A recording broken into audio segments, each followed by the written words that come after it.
주여 말씀하여 주옵소서. 자, 이 마음을 가지고 우리 하나님 말씀, 자, 높이 드시고 우리 같이 고백하며 나아갑시다. 시작. 주의 말씀은 내 인생의 빛입니다. 주의 말씀은 내 삶을 변화시킵니다. 주께서 말씀하신 대로 나는 하나님의 사랑받는 자녀입니다. 나는 축복의 통로입니다. 오늘도 주의 말씀에 마음의 문을 엽니다. 말씀하여 주옵소서. 듣고 깨닫고 말씀대로 살겠습니다. 아멘. 아멘. 자, 그 고백을 가지고 오늘 우리 하나님의 말씀, 부활의 예수님 다섯 번째가 되는데, 제자 가장 위대한 삶이라는 제목으로 마태복음 28장 16절에서 20절 말씀입니다. 마태복음 28장, 마태복음 52페이지가 되겠습니다. 우리 16절부터 20절까지 함께 읽음으로써 우리 하나님 말씀 받습니다. 읽습니다. 시작. 11 제자가 갈릴리에 가서 예수께서 지시하신 산에 이르러 예수를 배웁고 경배하나 아직도 의심하는 사람들이 있더라. 예수께서 나와 말씀하여 이르시되 하늘과 땅의 모든 권세를 내게 주셨으니 그러므로 너희는 가서 모든 민족을 제자로 삼아 아버지와 아들과 성령의 이름으로 세례를 베풀고 내가 너희에게 분부한 모든 것을 가르쳐 지키게 하라. 볼지어다 내가 세상 끝날까지 너희와 항상 함께 있으리라 하시니라. 아멘. 여러분, 인류 역사상 가장 중요한 사건은 바로 예수님이 죽음의 권세를 이기시고 부활하신 사건이에요. 이것이 인류 역사의 가장 중요한 사건이에요. 왜 그렇습니까? 인간이 가장 두려워하는 것이 무엇입니까? 죽음 아닙니까? 죽음. 예수님의 부활을 통해 비로소 죽음의 권세가 힘을 잃고 그로 인해 하나님 나라가 임하게 되었어요. 그래서 부활의 신앙을 가진 그리스도인은 죽음을 두려워하지 않습니다. 죽음은 영원한 하나님 나라, 천국을 여는 열쇠예요. 사랑하는 여러분, 예수님은 부활하셨습니다. He is risen. 예수님은 부활하셨어요. 그래서 우리 그리스도인은 죽음을 두려워하는 것이 아니라 죽음을 준비하며 살아갑니다. 장차 임할 하나님 나라를 소망하면서 오늘 하나님 나라의 삶을 살아가므로 왜 우리가 그렇게 살아가는지 궁금증을 유발시켜 우리 안에 있는 이 소망에 관한 이유를 묻는 사람들에게 예수 그리스도 복음이 증거되어지고 그러므로 구원받는 자가 날마다 더해지는 하나님 나라를 확장해 가는 삶, 이를 위해 우리 예수님이 하신 일이 무엇이에요? 예수님이 하신 일이 무엇이냐면 이 천국 복음을 전할 제자를 삼는 일을 하셨어요. 죽음에 억눌린 자들에게 천국 복음을 전함으로 그들을 구원하는 그러한 일을 할 12 제자를 삼았어요. 그들에게 하나님의 꿈을 심어주셨어요. 여러분, 대표적인 사람이 베드로 아닙니까? 우리가 지난주에 나눴던. 너는 물고기만 잡으며 사는 사람이 아니야. 너는 물고기만으로 만족하며 사는 인생이 아니야. 너는 본질상 사람 낚는 어부야. 세상을 축복하고 이 세상을 구원할 하나님 나라를 이 땅에 실현하기 위해 사는 인생이야. 나를 따르라. 여러분, 이것이 또한 저와 여러분을 부르시고 주신 사명이에요. 베드로는 이 사명을 이루는 그런 사람이 되고 싶었어요. 그래서 예수님의 제자로 예수님을 따랐어요. 그런데 그가 그만 실패하고 말았어요. 부활하신 예수님은 그 실패로 무기력한 가운데 있는 베드로를 찾아가 그를 사랑으로 회복시키십니다. 베드로야, 너가 나 사랑하잖아. 나도 너 사랑해. 그럼 된 거야. 너 왜 이렇게 주저앉아 있니? 너 그때 실수했다고 너 이렇게 주저앉아 있니? 일어나. 다시 시작하면 돼. 내 양을 먹여야지. 하나님이 주신 사명을 향해 나아가야지.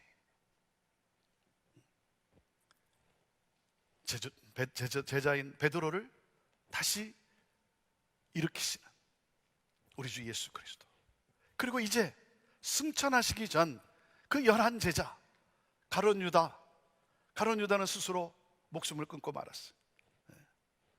11 제자를 갈릴리로 부르셔서 다시 한번 사명에 대해 말씀을 하십니다. 왜 갈릴리입니까? 갈릴리는 예수님께서 이 제자들을 부르시고 사명을 주신 곳이에요. 그곳에서 다시 시작하게 하신 것이죠.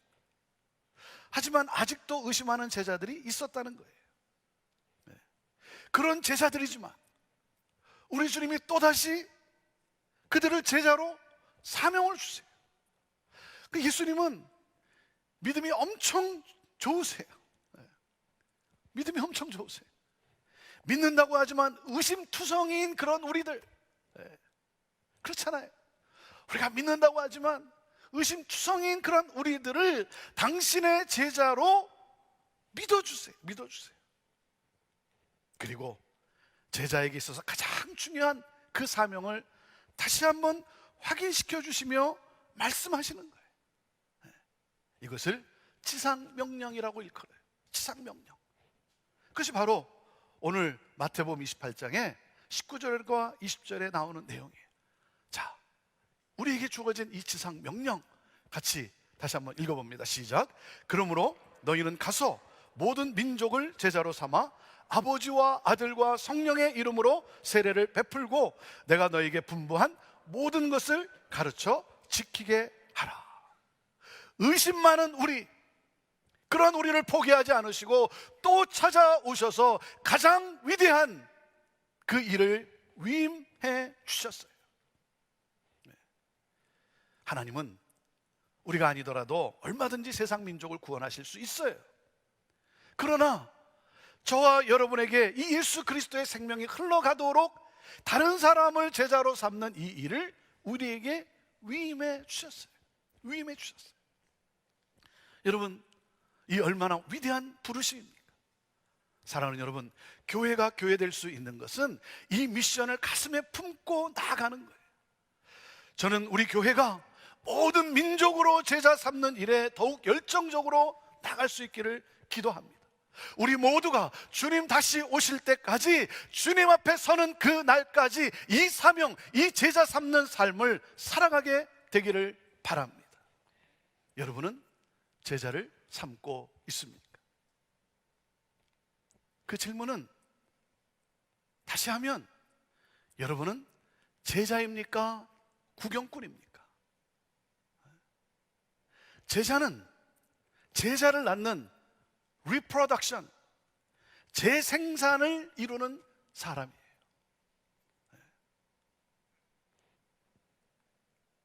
나는 제자인가? 아니면 구경꾼인가? 오늘 말씀의 키포인트가 무엇입니까? 오늘 말씀의 키포인트는 교회의 사명은 사람들을 예수 그리스도의 제자로 삼는 것이다. 같이 읽어보시죠. 시작. 교회의 사명은 사람들을 예수 그리스도의 제자로 삼는 것이다 하는 거예요. 제자들에게 주신 지상 명령의 이 핵심이 무엇입니까?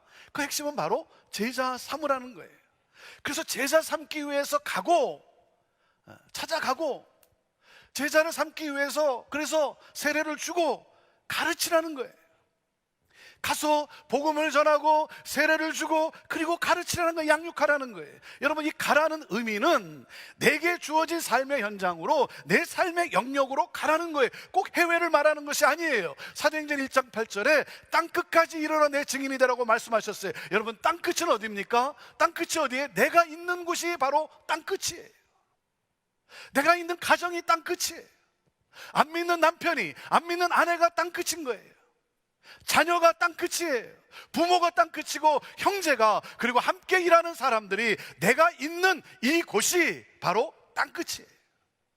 하나님이 오늘 나를 이곳으로 보내셨다라고 하는 이 확신을 가지고 내 삶의 현장에서 함께하는 사람들, 그 만나는 사람들, 그 사람들이 그리스도의 제자가 되도록 하라는 거예요. 그래서 오늘 내 가정에서, 일터에서 복음을 전하고 세례를 주고 양육하여 제자를 삼으라는 거예요. 그리고 또한 우리가 살고 있는 이 지역 사회를 품어야 합니다. 우리가 살고 있는 이 지역 사회에도 얼마나 많은 종족이 살고 있습니다. 한인만이 아니라 우리 지역에 있는 많은 다른 종족들. 여러분, 특별히 우리 교회가 운영하고 있는 이 UCIC 학교, 이 UCIC 학교에 여러분 인도 학생들이 60%가 넘는다는, 우리 지역에 인도 커뮤니티가 있어요. 그 중에 학생들이 60% 이상의 인도 학생들이, 하나님이 우리에게 미션으로 주신 거예요.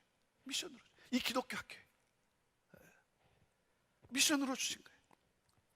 우리는 이 지역사회 많은 종족들에게 복음을 전하고 그들을 예수 그리스도의 제자를 세우는 일에 우리가 또한 열심히 해야 하는 거예요. 이것이 우리의 미션이죠.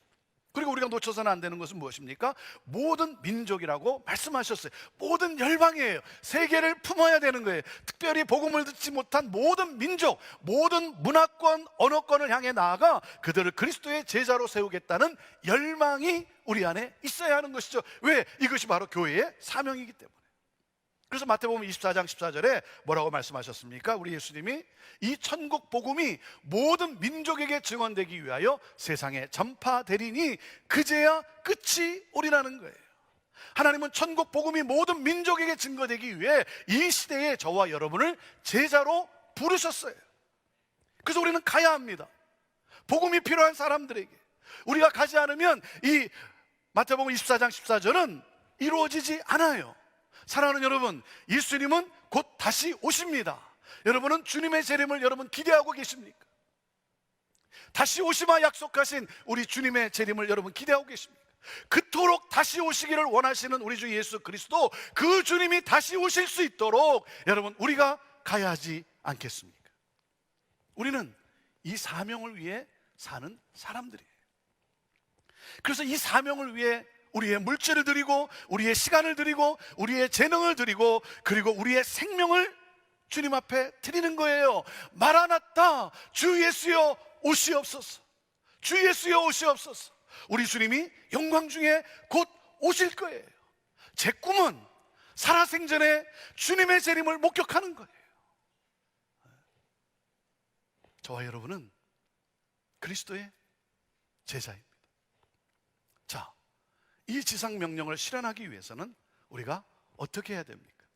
첫째, 부활하신 예수님이 하늘과 땅의 모든 권세를 가지신 분이심을 믿어야 하는 거예요. 읽어보시죠. 첫째, 시작. 부활하신 예수님은 하늘과 땅의 모든 권세를 가지신 분이심을 믿어야 합니다. 18절 말씀 읽습니다. 시작. 예수께서 나와 말씀하여 이르시되 하늘과 땅의 모든 권세를 내게 주셨으니. 여러분, 예수님의 제자라면 예수님이 누구신지를 분명하게 알아야죠. 그래서 예수님은 당신이 누구신지를 분명하게 선포하신 거예요. 당신의 정체성을 분명히 하셨어요. 사랑하는 여러분, 예수님은 사망의 권세를 깨뜨리시고 부활하신 전능하신 구원자이십니다. 예수님은 나의 구원자이실 뿐만 아니라 온 세상을 살릴 수 있는 유일한 구원자이십니다. 여러분, 이슬람의 구원이 있지 않습니다.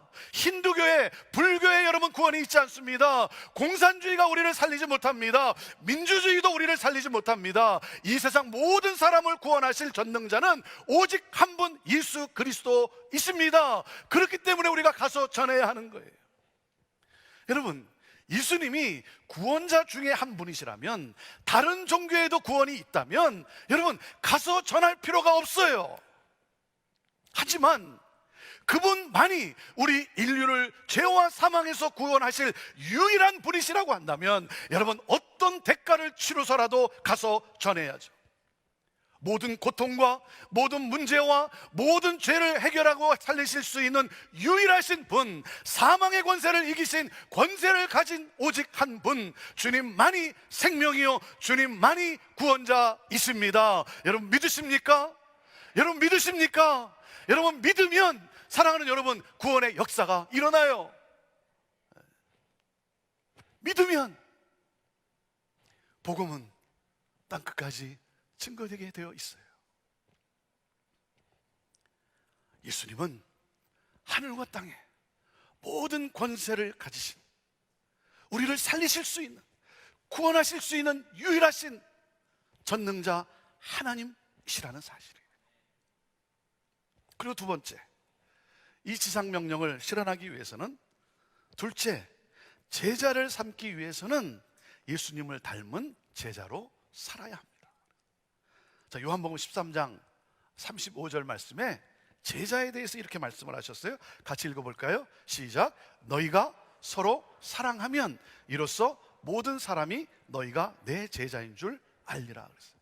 여러분, 그리스도의 제자란 누구입니까? 그리스도의 제자란 그리스도의 삶을 동일하게 살아가는 사람인 것이죠. 그리스도의 삶을 동일하게 살아가는 사람.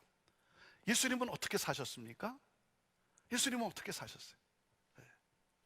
하나님이 세상을 이처럼 사랑하사 우리를 사랑하셨어요. 그것이 예수님의 삶이에요. 우리를 사랑하셨어요.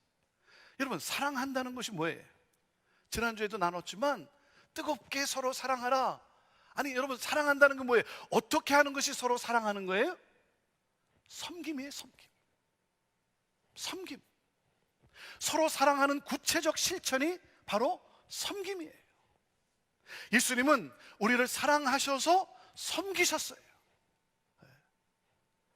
예수님은 경배를 받기에 합당하시죠. 그런데 십자가에 달리셨어요. 섬김을 받기보다는 섬기셨어요. 예수님의 제자들이 서로 높임을 받고자 할 때 예수님이 제자들에게 뭐라고 말씀을 하셨습니까? 마가복음 10장 45절에 이렇게 말씀을 하셨어요. 인자가 온 것은, 내가 온 것은 섬김을 받으려 함이 아니라 도리어 섬기려 하고. 그래서 예수님은 손수 제자들의 발을 씻김으로 삶으로 본을 보여주셨어요. 가난하고 소외된 사람들을 찾아가 함께 식사를 나누시고 섬기셨어요. 제자를 삼으려면, 그리스도의 제자를 삼으려면, 사랑하는 여러분, 그리스도의 제자인 우리가 예수님이 삶을 살아가신 그 삶, 그 사랑으로 섬기신 그 삶, 그 삶을 우리가 닮아가야 하는 것 아니겠습니까? 문혜정 선교사님이라고 하신 분이 쓰신 이 섬김이라고 하는 마음을 여는 선교라고 하는 책이 얼마 전에 출간이 되어서 제가 읽어보았습니다. 여러분, 이렇게 책 표지를 보시면 어디서 많이 본 듯한 모습 아닙니까? 우리 서점에 준비되어 있는데 저는 여러분들이 꼭 한번 읽으면 좋겠습니다. 이 문 선교사님은 남편과 함께 키르기스탄의 선교사로 파송받아 10년간 그곳에서 사역을 하였습니다. 이분이 키르기스탄에서 사역을 하면서 선교를 설명하는 핵심 단어가 바로 섬김이라는 결론과 함께 섬김에 대한 논문을 쓰고 그리고 간증을 엮고 이 책을 출판하게 된 거예요. 이 책 마지막 부분에 자신의 간증을 담았어요. 남편은 치과 의사였기 때문에 키르기스탄에서 현지인 치과 의료인을 교육하는 일을 했습니다. 근데 문 선교사님은 여성 목사인데 목사로서 이제 파송을 받아 나간 건데, 이 무슬람 이 나라에서 처음부터 교회를 개척하고 성경을 가르치고 복음을 전한다고 하는 것이 여러분 그게 가능했겠습니까? 그래서 자신이 할 수 있는 일이 무엇일까라고 생각하다가 이 무슬람 치과 병원 직원들 그리고 당신이 만나는 사람들에게 맛있는 밥을 해서 먹이며 교제하는 일을 시작을 했어요. 그것이 이 문 선교사님이 할 수 있는 최선의 일이었죠. 몇 년이 지나도록 그 일만 하게 되었어요. 그 병원 직원들 그리고 또 만나는 그 사람들에게 집밥을 이렇게 밥을 만들어서 같이 초청해서 먹고 교제하는 일, 몇 년을 그렇게 해왔어요. 그런 가운데 문 선교사님을 파송한 선교기관에서 선교하라고 보냈는데 선교는 안 하고 있다고, 선교는 안 하고 있다며 후원을 끊었어요. 그 마음이 얼마나 힘들었겠습니까? 내가 선교사 맞나? 나는 선교지에서 하라는 선교는 안 하고 밥하는 일만 하고 있구나. 밥하는 일만 하고 있구나. 내가 선교사 맞나? 근데 정말 나는 선교를 안 하고 있는 것일까? 그럼 예수님이 이 땅에 오셔서 하신 일은 무엇일까? 그러면서 예수님의 사역에 대해서 공부를 하다가 이 밥 사역이 예수님이 섬기신 일과 똑같다는 그 사실을 발견하게 되었다는 거예요. 그래서 자신을 짓누르고 있던 이 선교의 이 무거움에서 자유케 되면서 자기와 같이 고민하고 있는 그 여성 사역자들에게 그 여성 사역자들에게 여러분은 선교하고 있는 것입니다. 여러분은 선교하고 있는 것입니다 라고 격려의 글을 쓰게 된 거예요. 그것이 이렇게 책으로 나오게 된 거예요. 이 문 선교사님이 10년 뒤에 한국으로 귀국하게 되었는데, 이 키르기스탄에서 있을 때 이 젊은이들에게 한국어도 가르쳤어요. 초대해서 같이 밥도 먹고 그러면서 한국어도 가르치고, 그 자신에게 한국어를 배웠던 그 청년들 가운데 그 밥상 교제를 나눴던 그 학생들 중에 이미 한국으로 유학을 간 청년들도 있고, 그리고 당신이 한국에 나왔을 때 유학을 또 오는, 그래서 이 문 선교사님을 찾아 만나게 되는 거예요. 그래서 이 문 선교사님이 한국에서 키르기스탄을 중심으로 중앙아시아에서 온 유학생들과 함께 모임을 시작하게 되었어요. 나그네를 사랑하되 부모가 자식들을 사랑하여 먹을 것과 입을 것을 주듯 그들을 사랑하라고 하는 이 신명기 10장 말씀을 따라 그렇게 섬겼어요. 그 학생들 중에 예기치 않은 일로 그런 예기치 않은 일들이 생기면 그들의 보호자가 되어주고, 몸이 아픈 학생의 연락을 받으면 병원에 연결을 해서 치료를 받게 해주고, 그래서 그들의 엄마같이 집밥 같은 존재로 섬겼어요. 그냥 집밥 같은, 그렇죠? 뭐 특별한 음식이 아니라 언제 어느 때고 함께 할 수 있는, 편안하게 나눌 수 있는 그런 엄마, 그런 집밥 같은 존재로 그들을 섬겼어요. 근데 이 청년들이 이 문 선교사님을 어떻게 부르냐면, 이 말이 제게 감동이 되었어요. 뭐라 그러냐면, 선생님은 한국에 계신 저의 엄마예요. 그 무슬람 그 청년들이 이 문 선교사님을, 선생님은 한국에 계신 저희 엄마예요. 홀로 외롭게 또 힘들게 공부하는 이 청년들이, 선생님은 한국에 있는 저희 엄마예요. 그들의 마음 문이 열렸어요. 여러분, 선교를 안 한 겁니까? 제자를 삼지 않은 거예요? 그냥 밥만 한 거예요? 여러분 가운데 그냥 밥만 하고 있는 거예요? 여러분, 그래요. 천국 복음을 전해야죠. 가르치기 위해서 제자 훈련도 받아야죠. 여러분, 훈련 받으세요. 1대1 사장님 여러분 꼭 하세요. 아이썸도 여러분 꼭 하세요. DTS 훈련도 여러분 받으세요. 하지만 여러분, 천국 복음을 전하려면 여러분 우선되어야 하는 것이 무엇입니까? 천국 복음을 전하는 동기가 분명해야죠. 그 동기가 뭐예요? 바로 사랑 아닙니까? 사랑. 사랑은 섬김을 통해 표현되어지는 거예요. 그래서 그들의 삶 속에 들어가서 그들을 축복하며 그들을 섬기는 가운데 그들에게 뭐예요? 친구가 되어주고, 그리고 뭡니까? 그들이 나를 형제로 받아들이는, 그 상대방이 나를 친구로 받아들이는 그러한 관계. 아니 여러분, 제가 오늘 분명하게 말씀드리지만 밥상 교제는 하나님 나라를 경험하는 자리예요. 하나님 나라가 어떤 곳이에요? 잔치가 벌어지는 곳 아니에요. 글쎄 여러분, 이 밥상 교제를 여러분 무시하면 안 되는 거예요. 하나님 나라를 경험하는 자리고, 이 밥상 교제는요, 밥상은 하나됨을 이루는 자리예요. 차별과 불평등이 사라지는 자리예요. 하나님의 구원의 역사가 일어나는 자리예요. 선교적 사명이 이루어지는 자리예요. 아니 여러분, 선교를 어떻게 내 방식대로만, 내가 알고 있는 것만 제한시킵니까? 제가 오늘 여러분에게 질문을 해요. 제가 이 책을 읽다가 제가 다시 한번 도전을 받은 거예요. 오늘 누구를 위해 여러분 밥상을 차리실 것입니까? 오늘 누구와 함께 밥상 교제를 가지실 것입니까? 밥상 교제는 하나님 나라가 임한 예수 공동체를 실현하는 자리예요. 그래서 여러분 기억하십시오. 섬김은 수단이 아니라 핵심이에요. 핵심. 섬김은 그저 어떤 방법, 수단, 누구에게 다가가기 위한 어떤 수단, 그게 아니고 섬김 그 자체가 핵심이에요, 핵심. 제자의 삶은 섬김이 바탕이 되어야 되는 거예요. 여러분, 제자를 삼고 싶습니까? 복음을 전하고 싶습니까? 여러분, 이 섬김은 상대방의 마음을 여는 길이고 핵심인 거예요. 그래서 제자를 삼기 위해서는 예수님을 닮은 제자의 삶을 우리가 살아가야 되는 거예요.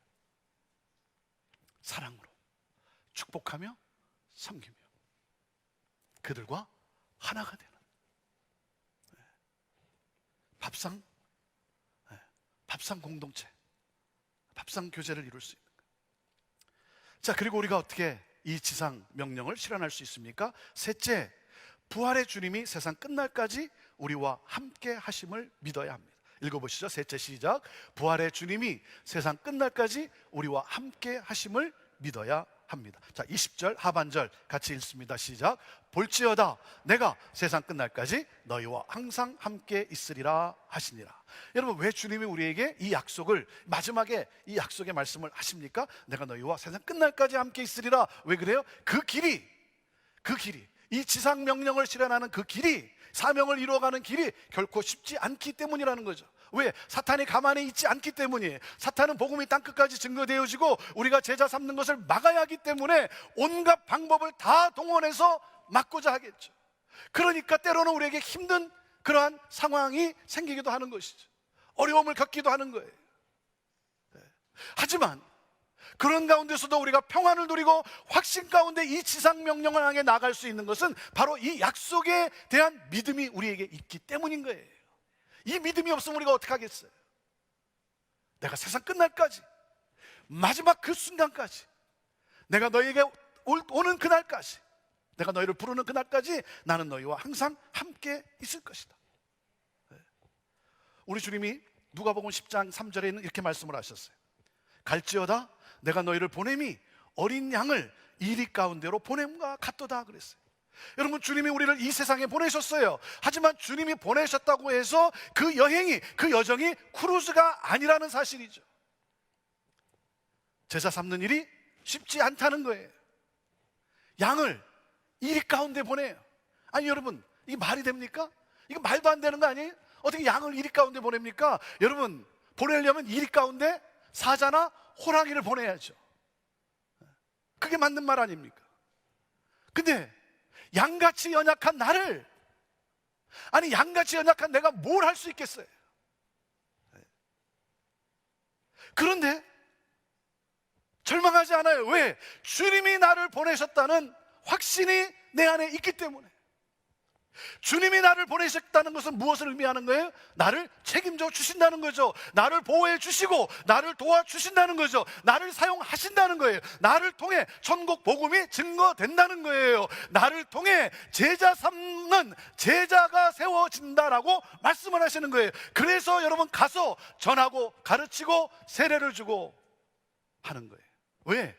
내게 능력이 있어서가 아니라 능력 있으신 그 주님이 나와 함께 하신다고 약속하셨기 때문에. 제자는 주님이 주신 가장 영광스러운 이름이고 가장 위대한 삶이에요. 그게 선교사 아닙니까? 선교적 삶을 살아가는 가장 위대한 삶이에요. 저와 여러분은 모든 민족으로 제자 삼으라고 하는 이 주님의 지상 명령을 수행하기 위해 오늘 이 땅에 존재하고 있는 거예요. 사랑하는 여러분, 하늘과 땅의 모든 권세를 가지신 주님이 오늘도 나와 함께 하십니다. 그 사명을 우리가 이룰 때까지 나와 함께 하시며 나를 지키시며 그리고 그 주님이 나를 승리케 하실 거예요. 그렇기 때문에 내가 어디에 있든 내가 어디를 가든 사랑하는 여러분, 두려워하지 마십시오. 사랑하는 여러분, 예수님을 닮은 제자로 살아가십시오. 사랑하며 축복하며 섬기십시오. 제자 삼는 일에 여러분, 온 열정을 쏟아부으세요. 그것이 내게 주어진 사명이기 때문에. 우리 예수님도 보면 제자 삼는 일에 온 열정을 쏟아부었어요. 예수님은 대중들의 시선을 끄는 일에는 눈꼽만큼의 관심도 없으셨다는 사실이에요. 오직 12명의 최선을 다하셨어요. 그 몇 사람을 통해 역사의 물줄기를 바꾸었어요. 그래서 갈릴리 출신들로 시작된 교회가 베드로 사도를 통해서, 바울 사도를 통해서 교회가 세워졌어요. 그 어떤 핍박도, 그 어떤 어려움도 교회를 멈추게 하지 못했어요. 2000년이 지난 지금도 교회는 계속해서 세워져 가고 있어요. 사랑하는 여러분, 앞으로도 주님 다시 오시는 그날까지 교회는 계속해서 전진하게 될 거예요. 저는 이 시대에 우리 교회가 복음을 전하며 모든 민족으로 제자를 삼는 이 일에 더 열정적으로 나갈 수 있기를 기도합니다. 우리가 해야 할 일은 모든 민족으로 제자를 삼겠다고 하는 이 사명을 가지고 한 사람 한 사람을 그리스도의 제자로 세워가는 거예요.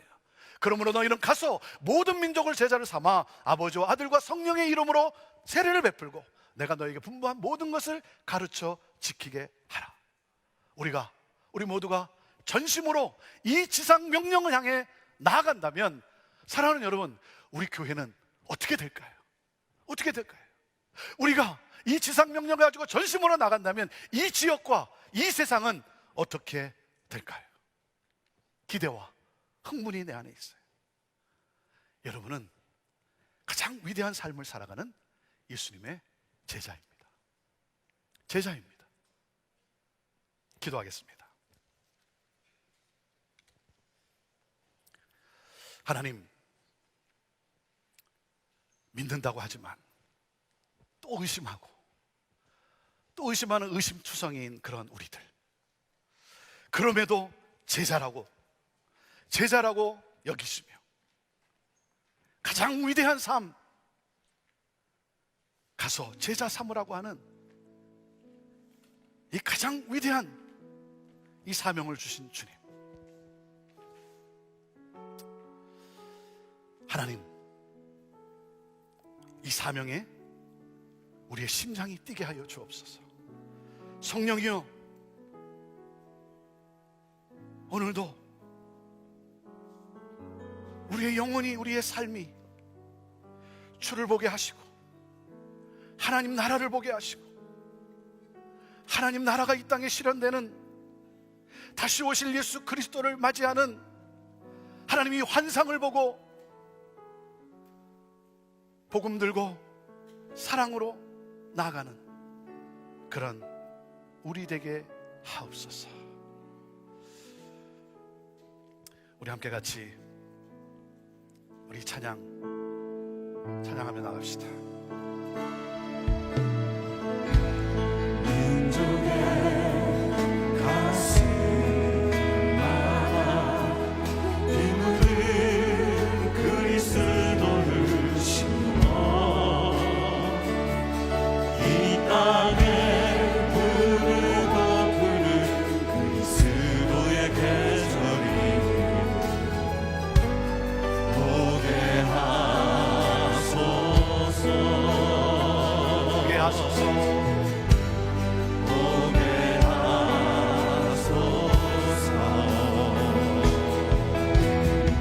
이 땅에 하나님의 나라가 이루어지게 하옵소서. 모든 사람의 마음과 교회와 가정에도 하나님 나라가 임하게 하여 주의 백성들이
하소서. 이 땅에 하나님의 나라가